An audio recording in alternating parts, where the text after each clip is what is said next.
Well, hello again, everyone, and welcome to our latest webcast that we're bringing you from Travel Weekly as part of our Roadmap to Recovery series. And I'm joined today by Lee Haslett from Virgin Atlantic, by Ollie Brendon of Attraction Tickets Direct, and Harry Hastings from Ocean Holidays. So welcome to all of you. Great to see you. You're all smiling this morning because yesterday afternoon we heard the news about the lifting of the travel ban to the US, which of course is very important to all of your businesses. I'll start with you, Lee. I'm interested to know where you were when you heard the news and what your reaction was.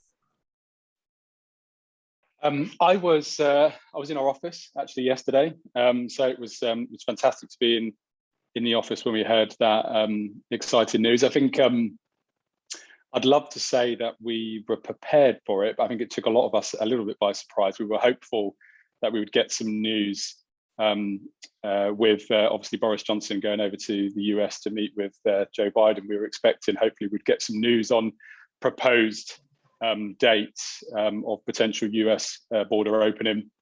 We were actually planning more towards the latter part of this year or early next year. So it's very much a welcome surprise.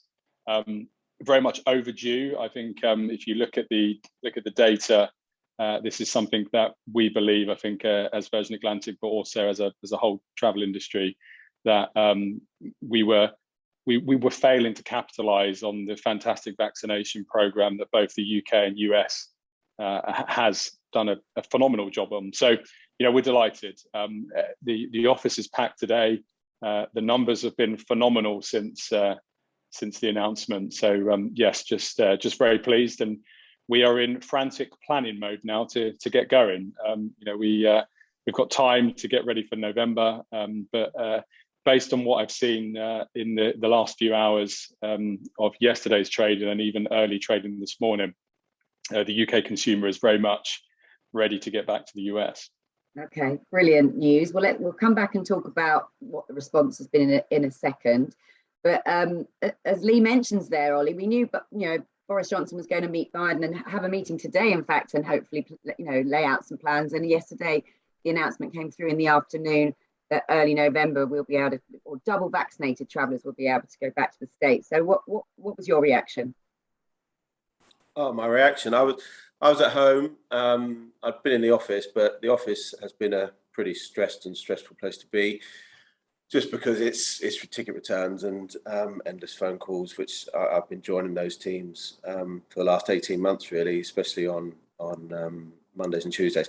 So I was at home, and it was overwhelming, really, because I don't think I'd realised quite how much stress had built up. And business is about balance sheets and checks and P&Ls and risk registers and all the boring stuff. But actually, it's even more than that. It's about people and their families and their security and my family as well. And I think it just built up an awful lot. And I was overwhelmed, really was, because the US is enormously important to us. We sell over 500,000 tickets a year, attraction tickets a year to US, and without that cash cow, the business has been struggling for a long time. So it was really overwhelming, and I was just so pleased for the people that they have sacrificed an enormous amount. They've worked much harder for significantly less money that we have not been able to pay commission or overrides or any kind of bonuses during this period. And so for them that have stood by us through this period, it's just fantastic news for them. I can't remember the question now. What was the question? No, I just asked you how you reacted. I mean, I know you said it was overwhelming. I know you actually got a bit emotional, didn't you? I did. Yeah, I did. Yeah, I did, because it's been so frustrating, because the situation where 150 countries or so can fly into the US unvaccinated and Europe can't, because it's a legacy decision, and they were just stuck in political inertia, weren't they? They couldn't seem to make a decision about it, and it was clearly political rather than based on any kind of science or logic. So it's so frustrating that we just had to refund the whole summer and now October half term, and refunds are just exhausting, and they put enormous pressure on the business, and having to process just just endless refunds and seeing money go out that you obviously pay to acquire the customer. You pay to do all the admin and dispatch the tickets, and then just have to refund the whole lot under COVID cover, which we have done. And I'm pleased that we have done that, because we have looked after our customers, and I feel like we've got a really good chance of bouncing back strongly, which I know we'll come on to. But yeah, I was really quite overwhelmed, because it just means, it means so much to our people and indeed our customers. But our people are just, the people that have stuck by us through this, when there have been jobs out there, especially more recently, when you could go and work for Waitrose delivering groceries and earn more money, but they've stuck with us, and it's been extremely difficult, which I know it has been for the whole industry. But clearly, when you're living and breathing a company, you just feel it, don't you? You feel it for all of them. Oh, really heartfelt, Ollie. I'm really pleased for you. Let's bring Harry in. Overwhelmed as well? Was it? How did you feel when you heard the news? Yeah, I think I'm still processing it all, to be entirely honest with you. I think that for the last 18 months, we have all been operating in crisis mode in some way, shape or form. So you've had these extreme events and extreme situations we've all had to consistently deal with since last March, literally every single day. And we all have all these worries about the future of our businesses, about the future of travel, and in particular the US, where the borders were taking such a long time to get any concrete news on. So yesterday morning we got the news, and I think I got a flash up on Bloomberg, and I sort of ran up to the 10th floor where I am now, and there was about 10 people on the floor, and I did some sort of strange scream, and and everyone looked at me very strangely, and they realised what had happened, and then I guess the same sort of crisis adrenaline kicked in. And I think my body and my mind couldn't quite work out that this was a good one, not a bad one, because we've had is such difficulties over the last 18 months. And I think I'm kind of still there. I phoned my brother George, who's one of the business partners at Ocean Holidays, one of the founders at Ocean Holidays, this morning in the car. We're still talking, right, okay, well, what's happening with children? We're still not quite believing it yet, because I guess, and there's been an element of you lose faith as time goes on. And just on the people aspect, we got all of our heads of departments on a call yesterday afternoon. Ironically, yesterday morning, because we were preparing for some sort of peaks in September, we were fully staffed in sales. And just yesterday morning, the contact centre managers had agreed to everybody to have holiday in over the next few days and the next few weeks. So within a few hours, we'll have to take that back. But no, we had all the heads of departments on a big call last night, about 5 o'clock. We've got another one as soon as after this, and it's so important for the whole company and all the people that work at Ocean Holidays that we all go on this journey together, and we enjoy this time. We remember this time and these days now and the weeks and months ahead as us coming out of this, and the future of our businesses and the future of travel. And I can't wait. We've got a town hall later this afternoon when our US office is up, because our welcome centre is still operating, believe it or not, having not welcomed anybody for 18 months. So when the US office is up and running 3 o'clock this afternoon, we've got a town hall where we will be announcing to the whole company, what the next steps are, and just bringing everybody at Ocean Holidays on this journey with us, so we can all actually start enjoying it. Okay, excellent. Lee, just hold. I will come back to you in a minute, but because Harry raised a point about the children, and I think just before we move on to what it means for your businesses, let's just get the technicalities out of the way. Because Ollie, when we spoke yesterday, you said you were still trying to work out what the requirements were around kids, and obviously a big market for you and Harry, well, all of you, family market. What? Just can you just go through what you've discovered in terms of the family market and the kids? Well, as I understand it, so I think testing is still required, which is a shame. So I don't know whether it's a PCR or an antigen, but testing will be required to be able to get on the plane to depart, which is a shame. And I think masks on the plane is still a blocker. I'm not quite sure why. I would have thought the plane would be about the safest place to be in the world, with everyone vaccinated and tested and clean air every 3 minutes. But nevertheless, there's a couple of still blockers. In terms of children, as I understand it, then the children who are exempt from vaccinations, I assume that is going to be under 12s, will not require will not obviously be required to vaccinate and will be allowed in. That's my understanding so far. I assume that we'll get more clarity later today. Okay, all right, well, we'll wait for that and we'll obviously report that when we get there. Let's come then to you, Lee. You said you instantly sort of went into planning mode because you weren't quite ready. You were thinking maybe end of the year or early next year. So what did you mean by that? What is it talking about, you know, the number of services and frequencies and routes and things that you can now sort of put back on? Yeah, so what we'll be doing, which we were doing overnight last night and we'll be doing today, and hopefully be in a position in the next few days to publish, is look at what our schedule will look like from November. So we are already flying a number of services to the US and have been for the last year, but we need to look at restarting a number of those leisure routes that we know and love. So we will need to confirm in what amount of capacity do we put back into Las Vegas, when do we fully restart Orlando, and so on. So we are looking at that at the moment. We hopefully will sign that plan off today, and then we'll look to publish it and have that conversation with obviously our partners based on what the demand's looking like.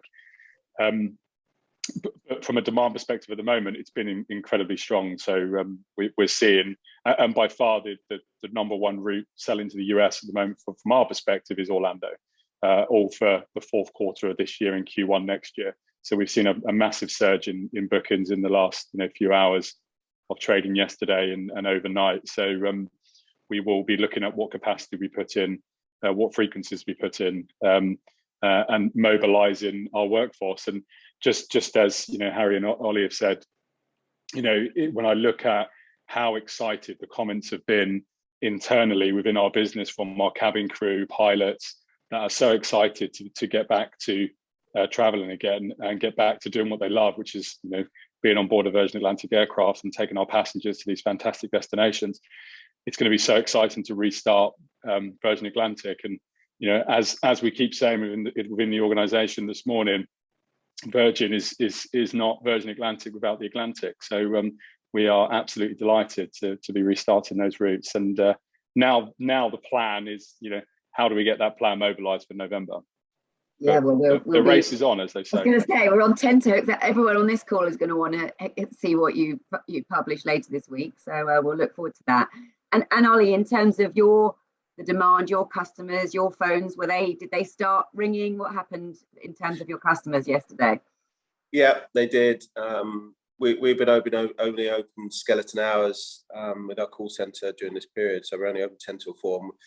At 4 o'clock, still have 30 calls in queue. So we need to address that. We're in for a messy period. I think all travel companies, especially in America, specialising in America, are, because we've got to rework the workforce. Yeah. We've got to bring people back. We've got lots of people on sabbatical. We're still using furlough.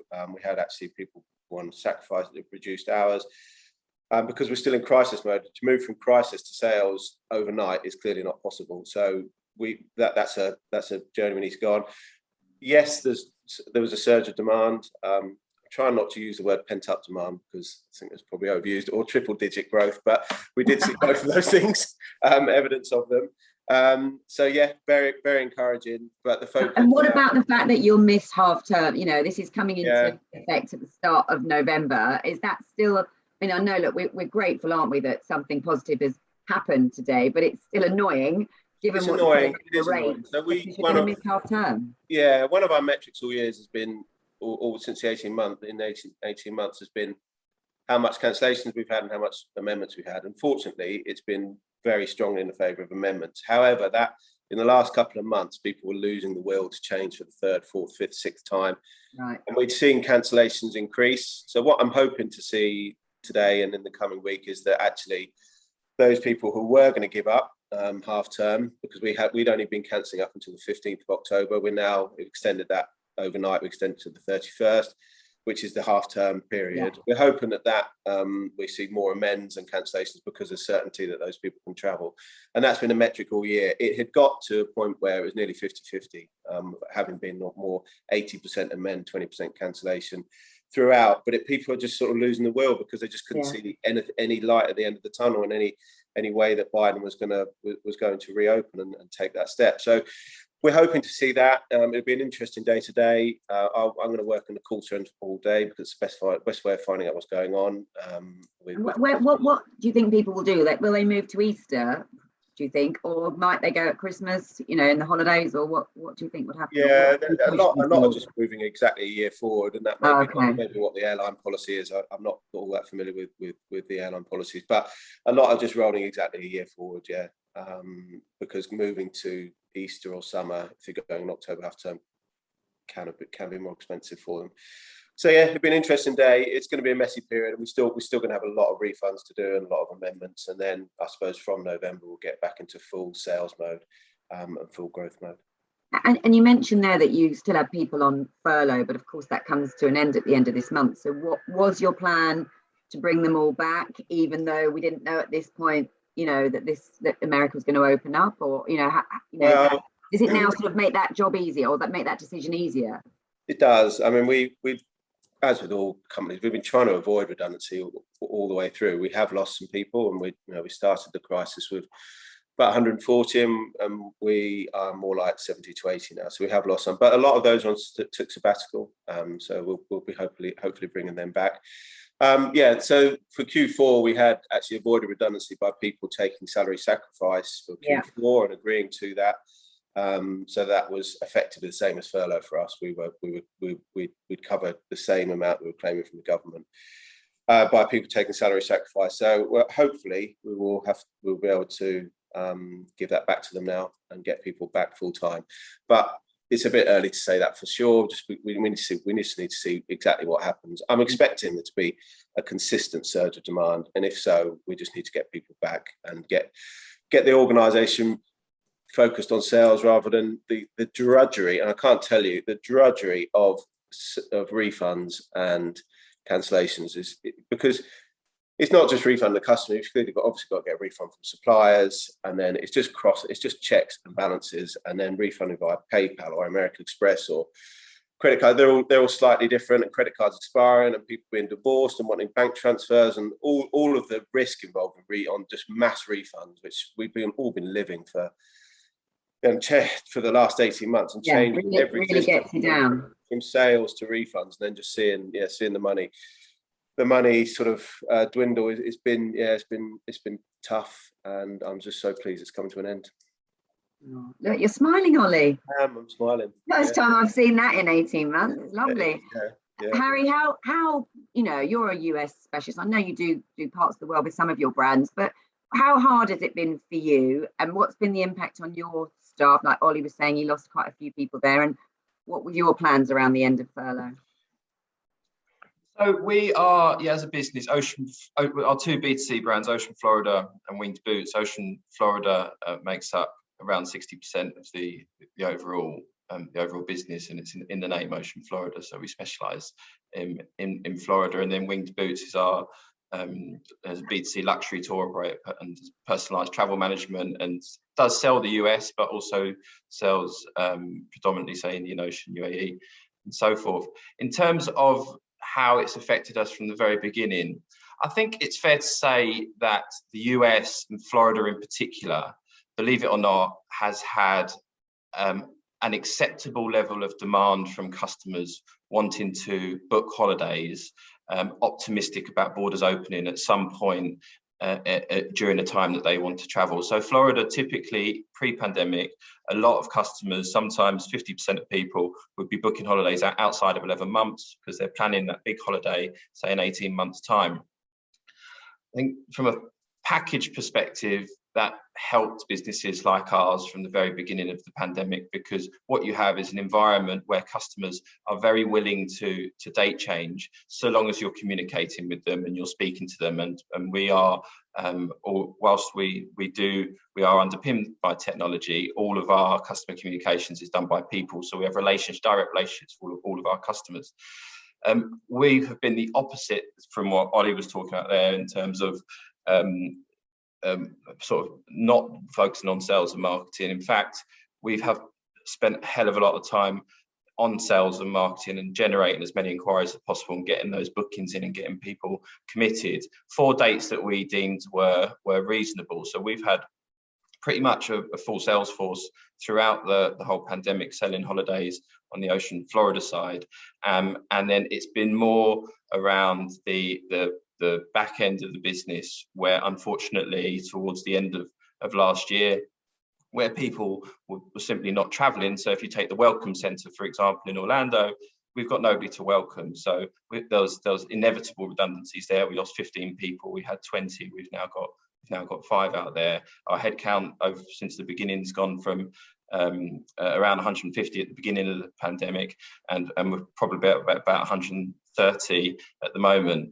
On the refund side and on the date change side, and all of that's been going on at the same time as sort of, I guess, trying to survive and running the business. We've had a separate team, what we call the switch team, who's been entirely focused on retaining as many customers as possible throughout the whole pandemic. It's been amazing. I'm sure many tour operators have seen this. It's been amazing, the agility of people within tour operators, where you've got, whether it's sales agents, operations staff, or people from across the business, dive into different roles and do things which and do roles and take on responsibilities and speaking to customers and perform in ways that they wouldn't have been expected of them in the past. So yeah, we've managed to keep on most of our staff. We're recruiting now, and we'll continue to focus on sales and marketing going forward, as you know, as these borders open up. So we're pretty optimistic, and we're pleased that we've managed to keep as much of the workforce on as possible. And did your phone start ringing immediately yesterday afternoon, or? Yeah, yesterday evening we've seen a huge uptick in inquiries straight away, and I think over the next few days, next few weeks, what we're probably going to see is all of those quotes that are out there at the moment are going to we're going to see the conversion rate to booking from quote. I'm hoping will significantly increase in the coming days and weeks now. Well, I hope so too. Cool. And Lee, I know you're busy doing your schedule, and that's obviously going to take up a lot of time, but you'll also be thinking, I'm sure, about sales and distribution, etc. And I know you've been really talking to the trade through this whole period. So have you got plans to now, you know, I mean, I know you've got some plans because you and I filmed a video that we haven't been able to put out yet. So are you going to start ramping up all your kind of communication with the trade to get them behind this sort of new push from November? Just to be clear, I'm not doing the schedule. They wouldn't let me do that. That wouldn't be good for anyone. There's much more clever people doing our network planning. And I suppose for Ollie's benefit, we've definitely seen some, you know, triple-digit growth, and there's been some phenomenal pent-up demand there. But with regards to the trade, the trade have been phenomenal supporters of us in the last 18 months, and we can see it in the volumes that we've seen come through since the announcement yesterday. You know, that support has continued. We do have plans. Sitting in my inbox is a plan from Nikki, our Director of Leisure Sales, for how we activate the US in the trade. It's been there, as you know. We've had a plan sat there for quite a long time as we've been waiting for this news. So yeah, we have some plans to build now, and we're all hopeful. You know, we know that our calendar as an industry is quite an annualized calendar, and generally when we start heading towards October, November, it generally gets a little bit quieter as we then build up towards the traditional peak selling season. I think a lot of that will go out the window. I think we will see that initial surge probably in the next few weeks. Then we'll see some people travel, and then we will build towards which I think hopefully we all need, and I think we are heading towards a bumper peak selling season. So we will start to pull our plans together for what we do for the here and now to capitalize on the demand that's there, and then also get some people traveling to get their confidence, because we've really seen that actually when people start traveling and they go through whatever those processes are, and as you heard Ollie say earlier, there's still a few things to iron out with the protocols. Once we see people travel, we then tend to see even more demand come through, and hopefully that will build well to what will be a strong end of year traditional winter selling period. And we'll definitely have some stuff planned from a incentivization, trying to get some agents out to the US as well. I think we'd like to look at some fam trips and some VIP trips, and we'd like to look at what we could launch ready for the end of the year, but also capitalize on that pent-up demand that we can see right now. Oh, you said pent-up demand a couple of times there, Lee. If I can get it in 3 times, then I've done well. And Ollie, what are you planning? I know you've got your B2C side, but you've also got, you'll do something different, your trade side. What have you even thought yet about how to plan to ramp up and really capitalize? Yeah. I mean, we have been delivering projects, through the crisis. We've had a big focus on Disneyland Paris for obvious reasons, and just launched hotel and ticket packages there, which we're quite excited about and are selling well. And I mean, I think we'll build back differently. I don't think we'll have exactly the same business as we had going into it. I think there'll be more focus on tech. So we will where we've lost people, we probably will be replacing them with developers. Rather than the existing roles, and do something different. I mean, I can see Harry's business has done very well because they booked some of their tickets through us, and their business is surging, and so the trade is very, very important to us, and we've recently signed up some new agents and renewed our deals, because the deals we had with the likes of Barhead and Mid Counties in 2021, obviously just we hardly got anything from them, and we're really pleased to be working with those agents again in 2022. I mean, all areas of the business will have to surge again and get a renewed focus for sure.